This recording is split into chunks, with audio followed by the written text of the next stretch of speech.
As businesses are becoming more and more international, there is increasing cultural diversity, and with that comes the increasing potential for cultural conflict. This is largely due to globalisation.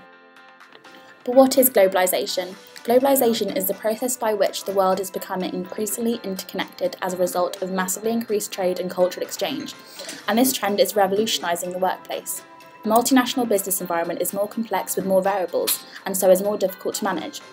A multicultural employment policy leads to employees of many nationalities, languages, religions and cultures in different offices across the globe. Employees will react differently to incentives and motivation, and it is therefore difficult to find managers who are sensitive to all of these different factors. It will probably be quite difficult for making decisions. Culture, because we have a different background.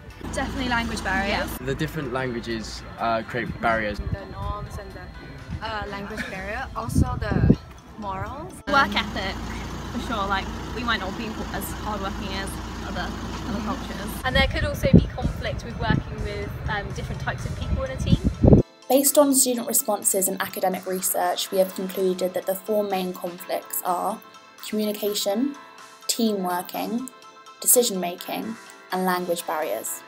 In both student responses and academic research, communication was repeatedly cited as a potential conflict both now and in the future.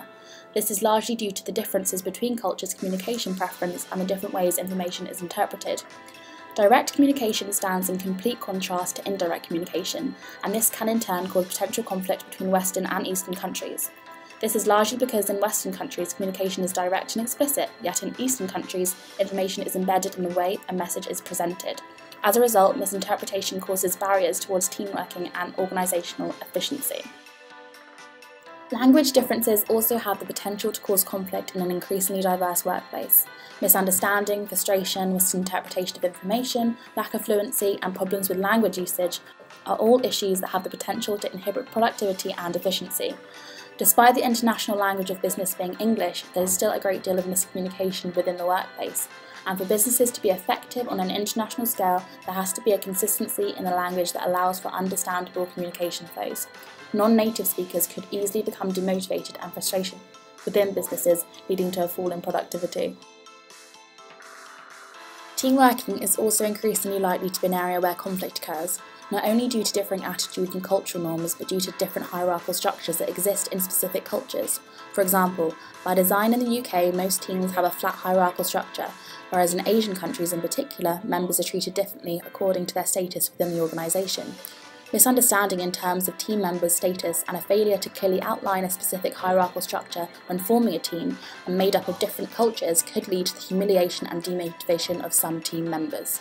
Lastly, differing norms for decision making is an area we have found could provoke conflict. When working as part of a team, it is important to have a mutual process of decision making in order to achieve specific targets. However, different cultures vary enormously, and so do their typical methods of decision making. For example, Western managers tend to make decisions quickly with very little analysis, whilst other cultures have a more bureaucratic process. Therefore, it can be difficult when dealing with a diverse team to reach a happy medium. It is needless to say that conflicts which do arise will be highly contextual. We asked academic Beverly Hawkins on her opinion.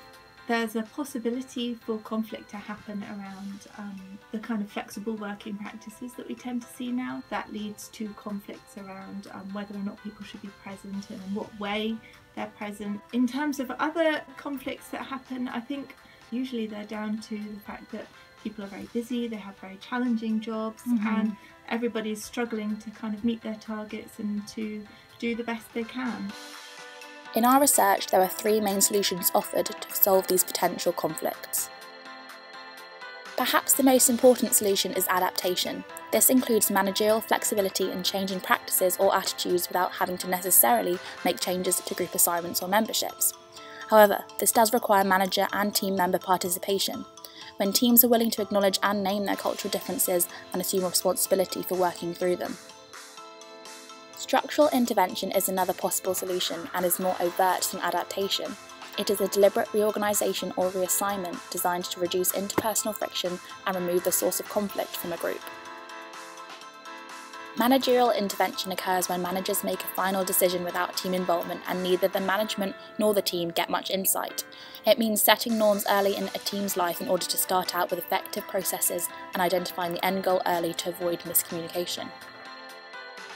To conclude, throughout this video, only cultural conflicts have been explored. However, it has to be said that multiculturalism can bring lots of positive aspects, such as cultural awareness, open-mindedness, creativity, knowledge and diversity in all forms. Looking at the positives of cultural diversity and evaluating solutions for cultural conflicts, it should be remembered that not everything is due to cultural differences. There's always the potential for there to be clashes. We've got to be really careful when we work in a really international workplace like this to avoid just automatically assuming that it's a sort of national culture issue, because conflict comes from lots of different places. So if one thing can be taken away from this video, it's that the future workforce should be flexible and open-minded.